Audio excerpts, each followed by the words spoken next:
Meaning of Leader of the House. Leader of the House. Leader of the House.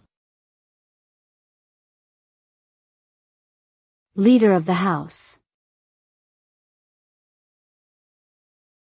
Leader of the House. The Leader of the House is a title given to the member of a legislative body who is responsible for managing and controlling the activities of the House on behalf of the government or the ruling party.